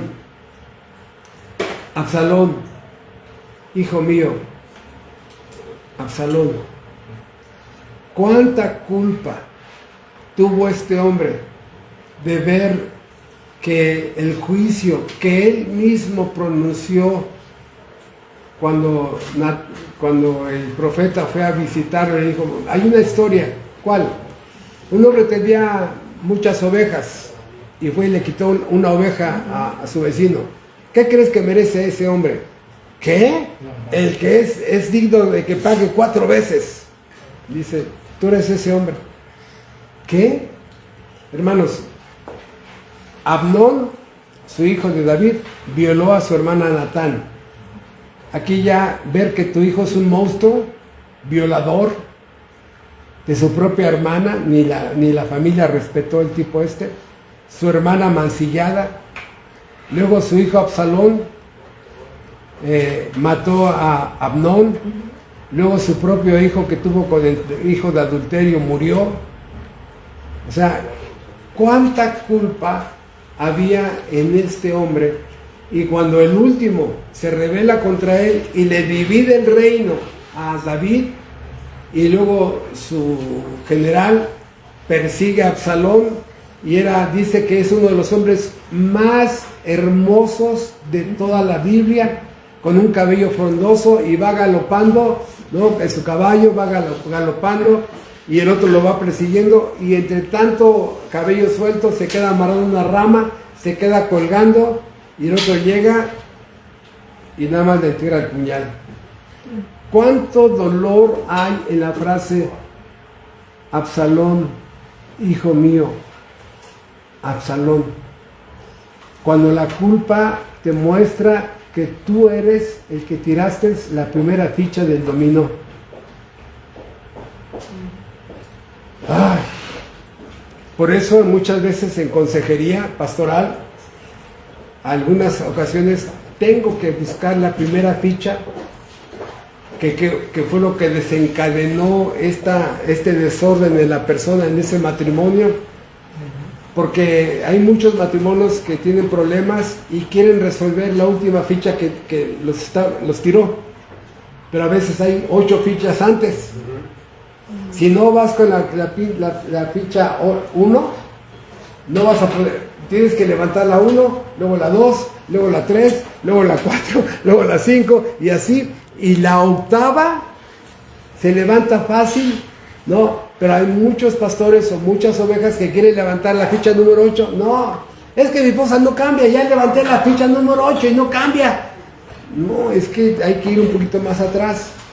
Y hermanos, sabiendo David que él había tirado la ficha número 1, ¿saben cuánto dolor hay en esa frase? Absalón, hijo mío, Absalón.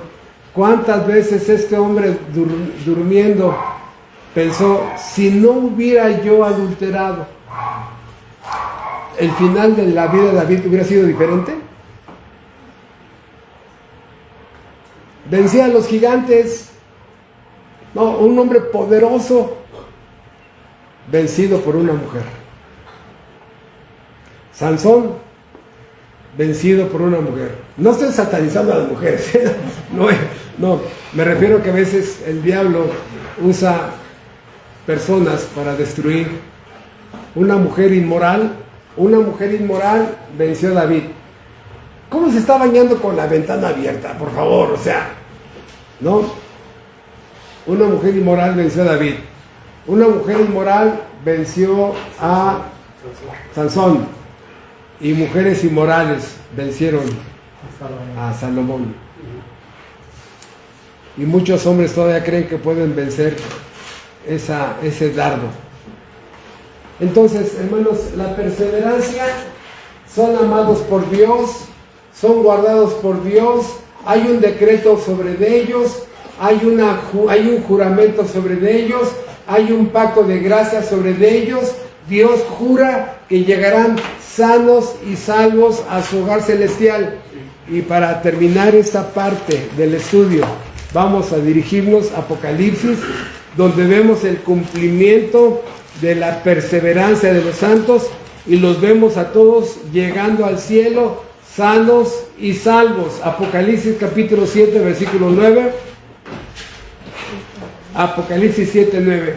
Después de esto miré y he aquí una gran multitud, la cual nadie podía contar, de toda tribu, de todas naciones, tribus y lenguas y pueblos, que estaban delante del trono y en la presencia del Cordero, vestidos de ropas blancas y con palmas en las manos, y clamaban a gran voz diciendo: la salvación pertenece a mí, porque yo hice mi oración de fe y levanté las manos y pasé y chillé en el púlpito. ¿Así dice? No, o sea, no va a haber ningún arminiano aquí, hermanos. Y clamaban a gran voz diciendo: la salvación pertenece a nuestro Dios, que está sentado en el trono y al Cordero. Y con esto me despido. Si la salvación es de Dios, Él se la da a quien quiere. Sí. Y eso es lo que hemos estado estudiando en esos estudios de las doctrinas de la gracia. Por eso vamos a terminar este estudio, vamos a dedicar unas preguntas y respuestas, y si ustedes tienen tiempo, ahorita vemos una doctrina que se llama la doctrina de la certeza de la salvación o la seguridad de la salvación. Porque estas personas que están perseverando, que fueron elegidas, redimidas y regeneradas, esas personas es importante que crezcan en la certeza de su salvación. ¿Sí? ¿Se imaginan al hijo de un multimillonario limpiando parabrisas? ¿Por qué haces eso? O sea, no está mal que te ganes la vida, pero tienes un papá multimillonario, te eres el heredero. Es que no sé si a la mera hora mi papá me reconozca como su hijo, pero ya ha llorado por ti, te hace tu cumpleaños, está pagado la escuela, pero tú no quieres ir ahí. Es que no sé si haya comida en el refrigerador. O sea, ¿se imaginan? Y a veces el creyente, por no tener la certeza de la salvación, la seguridad de la salvación, vive de una forma mediocre. Es que no sé si soy, es que a veces tengo dudas, es que a veces pienso que no lo soy, es que a veces sí me siento cristiano, pero a veces siento que no lo soy. Hermanos, por eso en esta doctrina, si ahorita tienen tiempo ustedes, si no lo dejamos para el lunes, el estudio que vamos a tener el lunes, cuando un cristiano tiene dudas de su salvación, es mediocre. No tiene la fuerza, la certeza de hacer lo que tiene que hacer, porque a lo mejor ni soy. Pero cuánta fuerza tiene un creyente que sí soy, tengo el ADN de Dios. No soy el mismo, la basura que yo era antes, ahora hay algo dentro de mí. Y ese ADN de Dios yo lo veo en mí, me conozco lo suficiente como para saber que ha habido un cambio radical en mi vida. Antes de Cristo y después de Cristo, sí soy. Y no me estoy autosugestionando, sí soy. Y tu esposa dice: no, sí has cambiado mucho. Tu mamá y tu papá dicen: ¿cómo has cambiado? Tus amigos, tus amigochos, no, ya no se quieren ni juntar contigo. Hay evidencias de regeneración.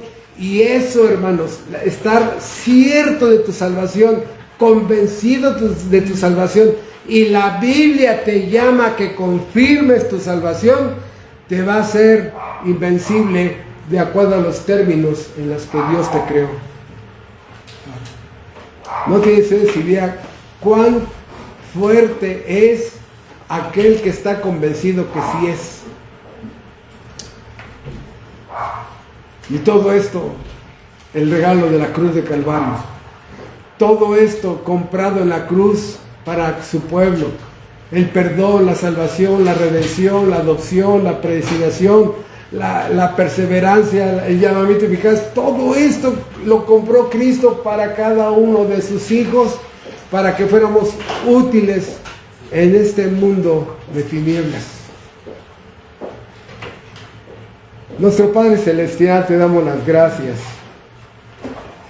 de esta maravillosa doctrina de que tú llevarás sano y salvo hasta la gloria a cada creyente.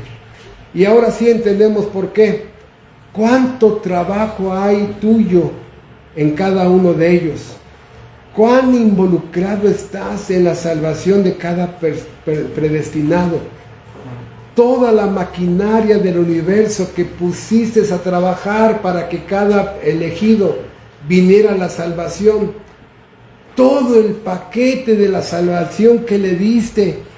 Todo lo que Cristo compró en la cruz de Calvario se lo entregaste. Y lo has ido madurando. Lo has ido llevando a la excelencia espiritual. Lo has hecho nueva persona. Es un trofeo de tu gracia. Y que ahora tú ves lo que Cristo hizo en él y no ha sido en vano en su responsabilidad humana. Gracias por el valor que tiene esa doctrina y saber que la salvación nunca se ha perdido. Gracias te damos en el nombre precioso de Jesucristo. Amén.